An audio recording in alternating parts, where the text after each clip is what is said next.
Well, Whitney Tilson, also a longtime Democratic mega donor, editor of Sainsbury Research. He is joining us now. You've been on the show multiple times.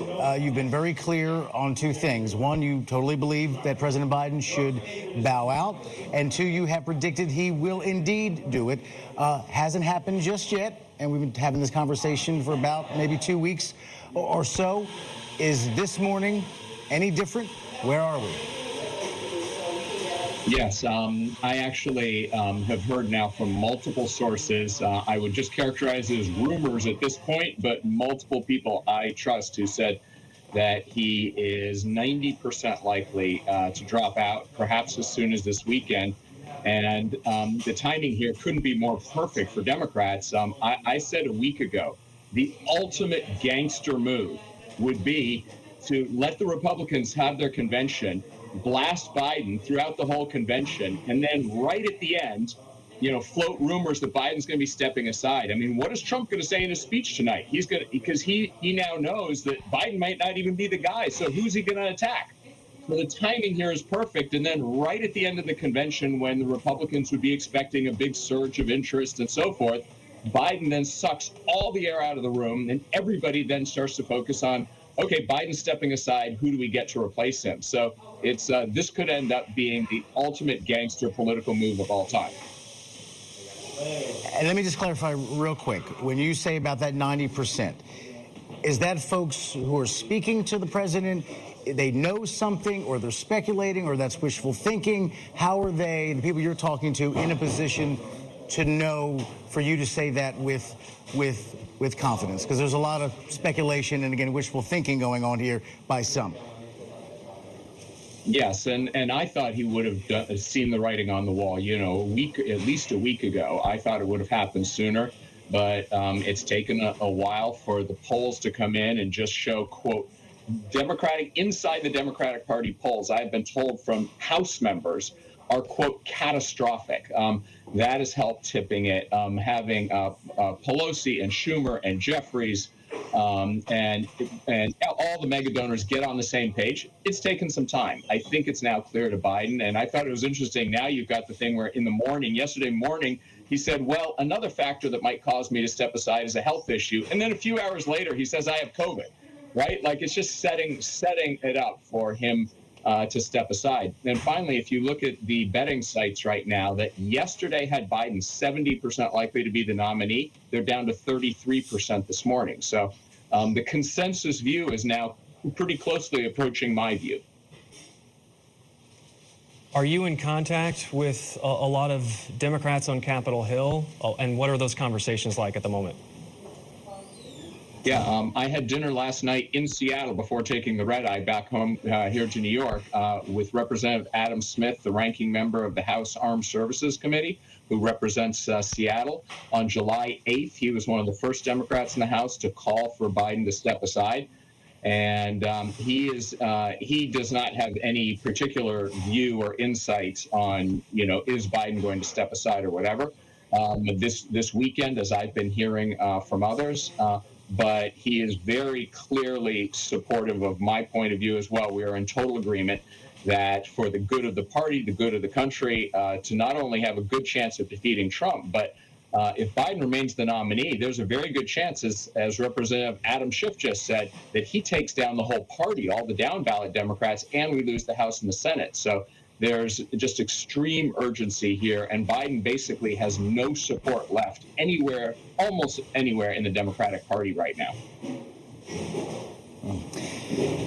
So, and let me make sure I'm clear on this. Do you believe that the president actually does have COVID? And if so, that will lay the groundwork, something medical, for why he's leaving the race, as opposed to just bowing to the harsh political reality in the poll numbers right now?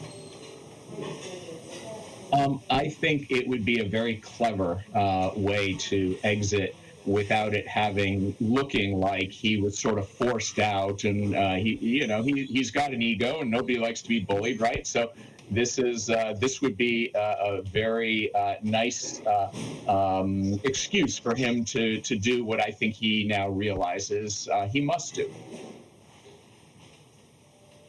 That being said, President Biden, at least publicly, is standing firm that he is in this race, despite this report, despite the pressure now coming from all these top Democrats on Capitol Hill. How are you so convinced that he's going to leave?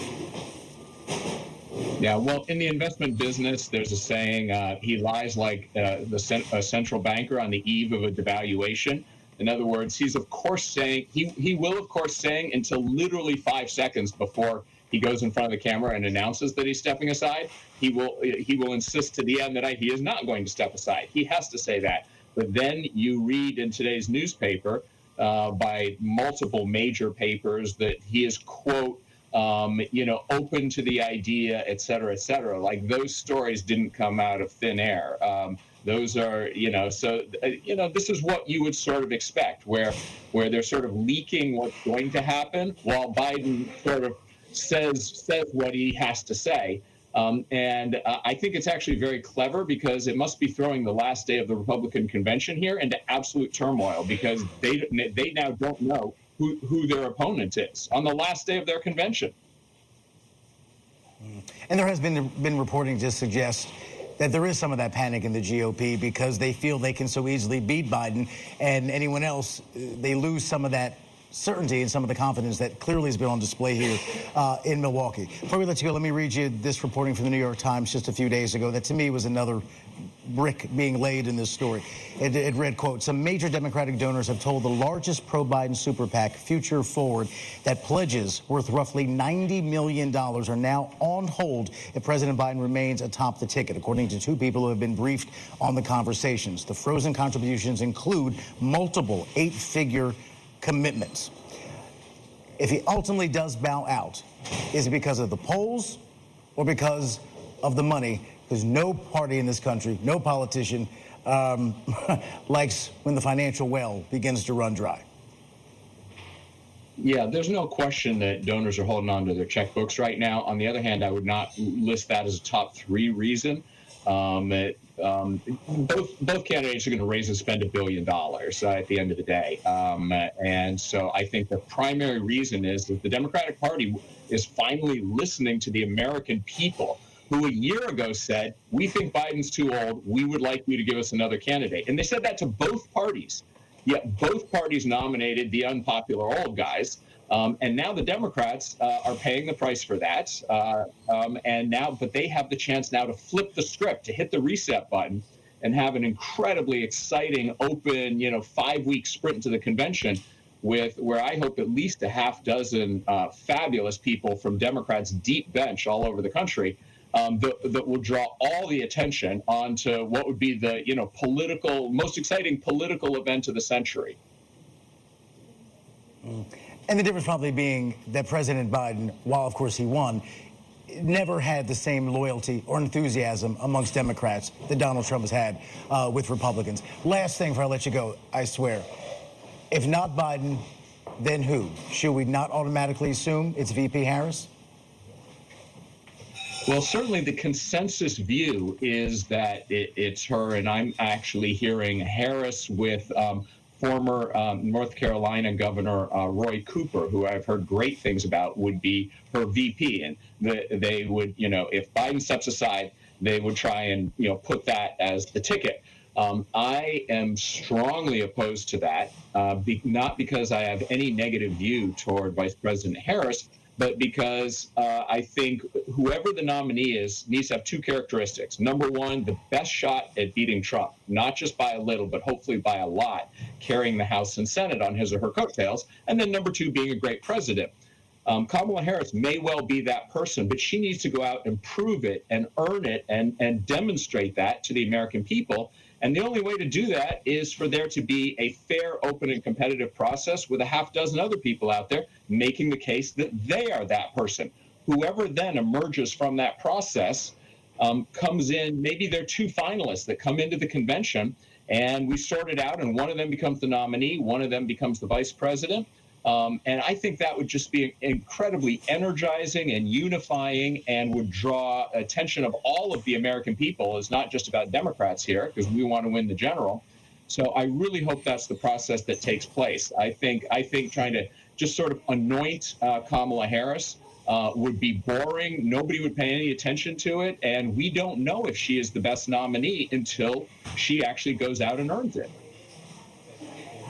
It's kind of the James Carville primary blitz idea that he laid out in an op-ed a few days ago. Got a 5-week sprint. By the way, James as you said, himself said the same. James Clyburn called for a mini primary, the leading African-American politician on the Hill. So it's really quite the consensus view that to have this kind of mini primary and a sprint to the convention.